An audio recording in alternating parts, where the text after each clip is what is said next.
Hello everyone, welcome back to the channel today for the second Alliance War of Season 26. So today we're going up against Universal Stars.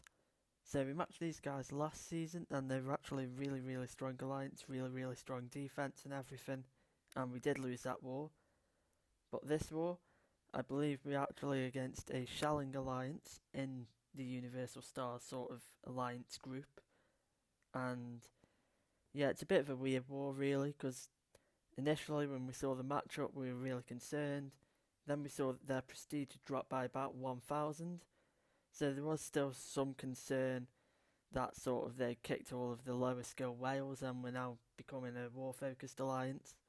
But as you can see, first fight had suicides active, and that is actually going to be the same for the next three fights of this war. And also their defense overall was relatively poorly put together. They have 5 stars all over the place, including 5-star bosses in every battle group. Battle Group 3 even had a Colossus boss, which I really don't know what to say about. So it's safe to say, sort of, when we saw the defense this war, we weren't really too worried about anything. So these first two fights, both defenders have suicides active. It's Crossbones and Hitmonkey using Apocalypse. Both very simple fights, not really much of a comment for them. Now, normally the Ebb and Flow knockdown node would purify the suicides debuffs, but because of Apocalypse's anti-purify abilities, they don't. So that's really useful here. But either way, these fights won't really cause any problems. So the next fight up is going to be a 5-star Thing on node 19, so heavy hit power alternator. And again, I don't really think this is a good placement for Thing at all. He's also got suicide, so there's pretty much no threat in this matchup whatsoever. Very basic fight.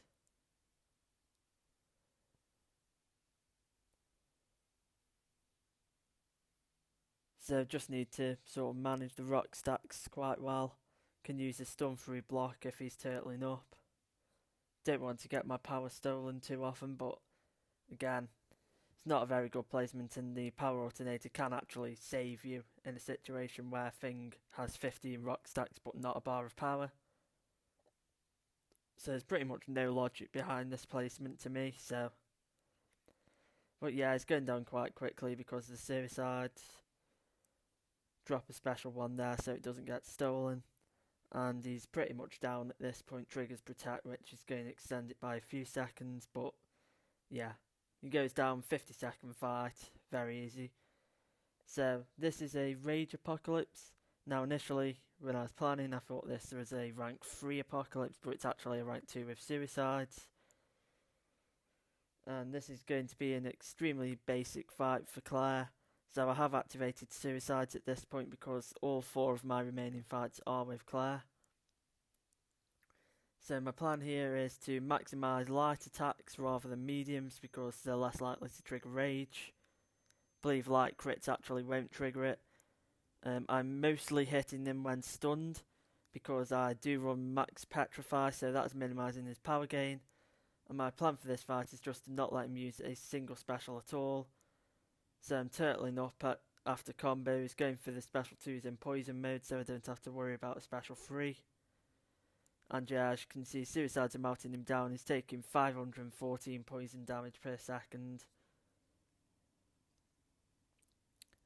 Another special 2 there. Probably could have changed into the Incinerate curse and just finished him off there, but it's no big deal. We did lose quite a bit of damage to mostly recoil, but yeah, again, it's a pretty basic fight, especially with suicides. So now, the last 3 fights don't have suicides active, so this is a long shot on Power Focus 2 Aggression Prowess. And basically, thought process here is it's going to get long shot to his special 2 a lot easier. And unless you're using an Incinerate immune, you don't want to face long shot special 2. But Claire in the Incinerate curse is obviously Incinerate immune, so it's no issue for her. So here I do opt to block the special 2, and it does do a lot more damage than I was initially expecting, to be honest. Takes around 30% of my health away. We are going to heal a bit of that up with adrenaline. Now just need to get to one more special 2 and this should finish him off. So yeah, pretty quick fight. Did take a bit of block damage, but yeah, again, it's no real threat of dying. Now we're moving on to a fight I've done quite a few times before. It is a Rage Hyperion. So Claire is a brilliant option for this matchup. Just have to get into Poison Curse and start cycling special 2s. Again, I'm maximising light attack since even critical hits on them are not triggering Rage. 3-hit combos minimising power gain, and also obviously to not move into the Incinerate Curse. So I actually did have a 150% Mystic Power boost on for this fight, and as you can see it's pushing me very close to a special 3. So in the past I actually haven't used it, and I can definitely see why looking at this.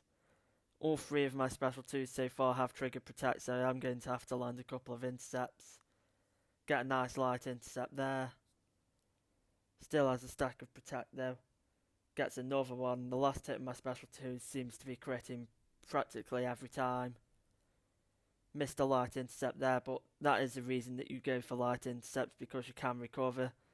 Then we land a nice stand up intercept that removes the last stacks of protection.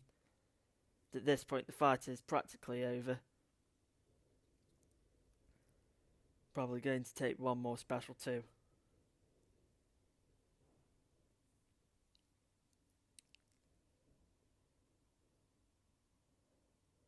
So as you can see, we lost nearly 40% of our health in this fight. Pretty much all of that was to recoil.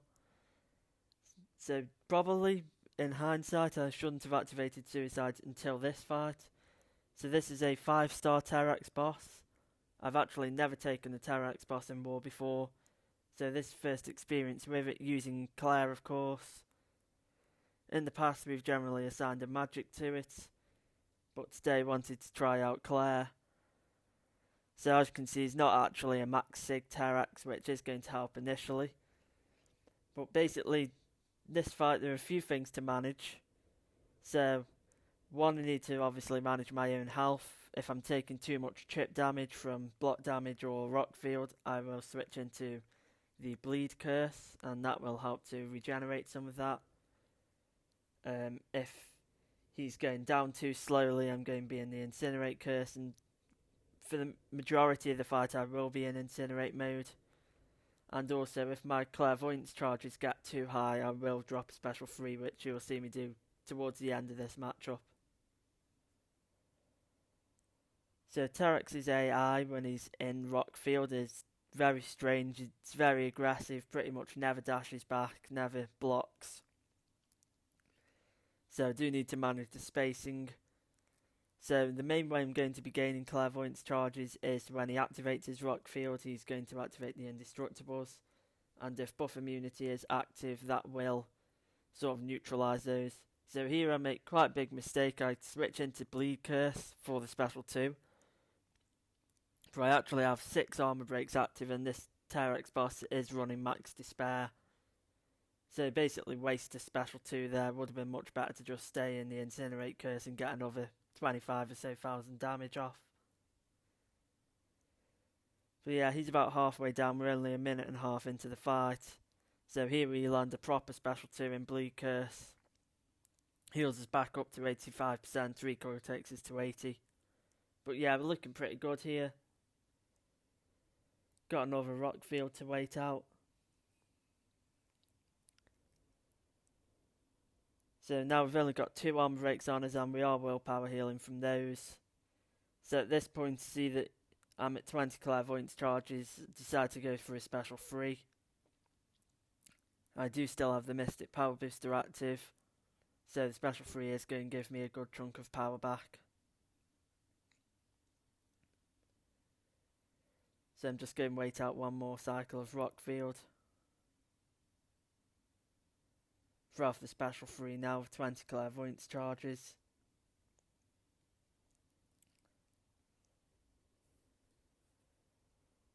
And yeah, at this point the fight's pretty much over, just need to get to one more special 2 in the incinerate curse. So this war did end up in a very, very comfortable win. The opponent died 142 times, which, yeah, they were Corvus timeout in everything. So knew fairly early on this was a win. So thank you all for watching, And yeah, I'll catch you all in the next war video.